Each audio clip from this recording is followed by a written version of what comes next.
Good morning, everybody. I want to apologize for not giving you updates with all the crazy things that have been going on, so I'm going to try and get you a little bit caught up. I left on the 9th of April to to drive from Rochester, New York down to JFK. Then I got from JFK, I flew into Frankfurt, Germany. Then in Frankfurt, Germany, as the Lord would have it, uh, a good friend of mine who lives in Odessa, Ukraine. One of his friends had needed to leave. A young lady, her husband, and a baby needed to get out before everything happened. So he actually gave them his car, and they drove from Odessa all the way up to Moldova, and then from Moldova into Czech Republic, then from Czech Republic into Germany, where they found a place they could stay. But that left my friend's car in Germany, which worked out perfect for me because I needed to drive into Ukraine. So I landed in Germany, grabbed his car, and started driving from Frankfurt to Ukraine. But I had to make some stops along the way. As most of you know, I wanted to get a refrigerator and get it put into a car, but make it mobile so I could switch it from one car to another car because I don't have my own car here, at least not yet. And I had to drive from Frankfurt into Prague because Prague is where the store was that where you can buy the refrigerators to get in the cars. Now you can't just get a normal refrigerator for obvious reasons, and you can't just get a like the cigarette lighter ones from the local Pep Boys because the roads in Ukraine are so horrible, right, that the bouncing around would mess with the compressor and then it wouldn't work anymore. So you have to get an off-road one. Now I have one in the back of my truck because of the traveling that we have done, right? So I was going to get it from the same company because I understand it. I know how that one works. And I looked it up online and it's called ARB is the name of the company. So, and there was a store locator on Google. So I drove to that store. I got there that evening, Sunday evening, and obviously they were closed on a Sunday evening, but I tried. So then I went to the local hotel and I stayed the night there. I got up the next morning. I went back to the store. This is where, in my opinion, the blessing comes in. I got into the store and I asked them if I could buy a refrigerator, and they said no. It was difficult. Why not? Well, the problem is this is a wholesale place and you need a retail place. Okay. Is there a retail store close by? Yes, it's 150 kilometers back the way that you came. I don't really want to go back that far. And being a little maybe stubborn, I said, let's see if we can make this work. I'm here. You have what I need. I have money to buy what it is that you have. Can we find a way to do this? I don't care if you call the store that is 150 kilometers back the other way and I buy it from them over the phone and you just give it to me here so I'm not spending all that time driving around. And he says, no, but you can talk to the director of sales. Okay, here's his phone number. So I call him, he doesn't answer. I call him again, he still doesn't answer. Frustrated and kind of starting to run a little bit short on time, I decide to start driving away, but I prayed. I asked the Lord, and Lord, maybe I'm making a mistake. Maybe this is something you didn't want me to get. Maybe I misunderstood how this is supposed to work. And if you could please help me, if you could please tell me if I should continue down this path and look for another store along my way, because I still have two more countries to drive through in order to get to Ukraine, or how am I going to work this out? And then he asked me to call him again. Okay, so I called him again. This time he answered, and I told him the situation. He says, come back, we can work something out. Praise the Lord. I get back, right, and there's this Asian-looking man, and this is going to be my mistake, right? There was an Asian-looking man who was speaking to me in English in the Czech Republic, right? And we're talking about what it is I need and why it is I'm trying to do it. And he says, we can probably work something out. What do you need? And I said, well, I just need the least expensive refrigerator, probably 43 liters, right? And the plug to be able to connect it to the battery, right? And the bag to go around it so it's protected and it doesn't get damaged by any other stuff I would put in the back of the van. Okay. And he starts working out how to do it, start talking to the owner of the place and so on and so forth. And then I have to call my friend and tell him where I'm at. Then he overhears me speaking to my friend in Russian. He comes back to me, he goes, you speak Russian? I'm like, yes, I'm going to Ukraine. He goes, you're an American? I'm like, yes. And you speak Russian?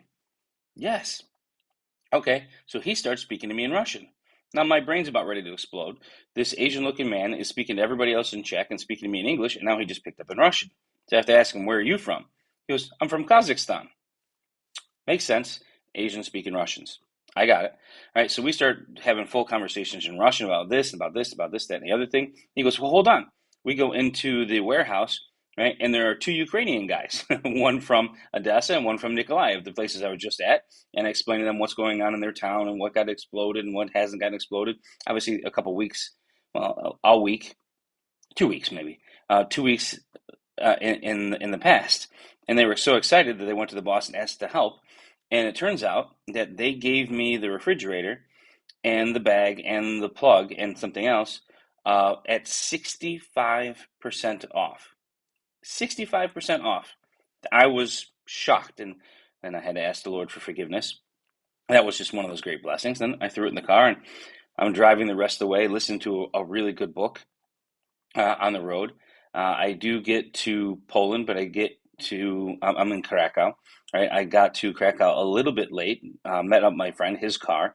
He actually did get an American visa, so that's a blessing for him.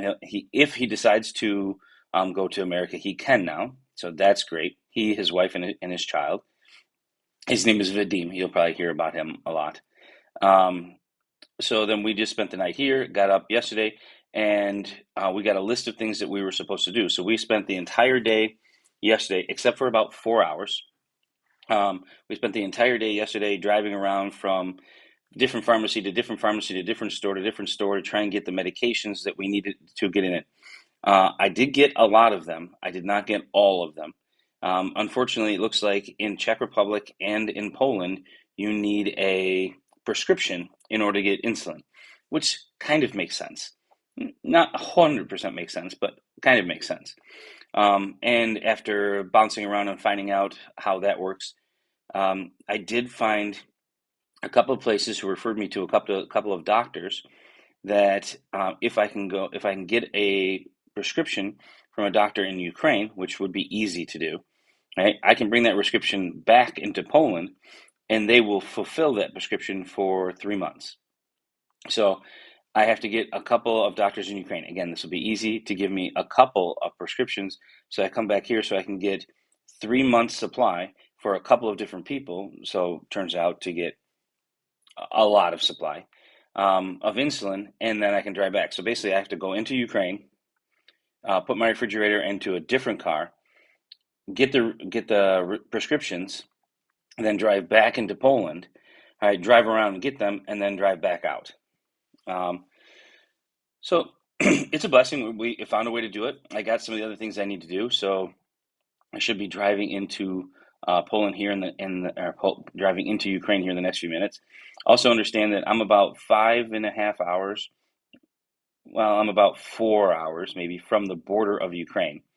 And then it's another 4 or 5 hours from the border of Ukraine to my home in Ukraine.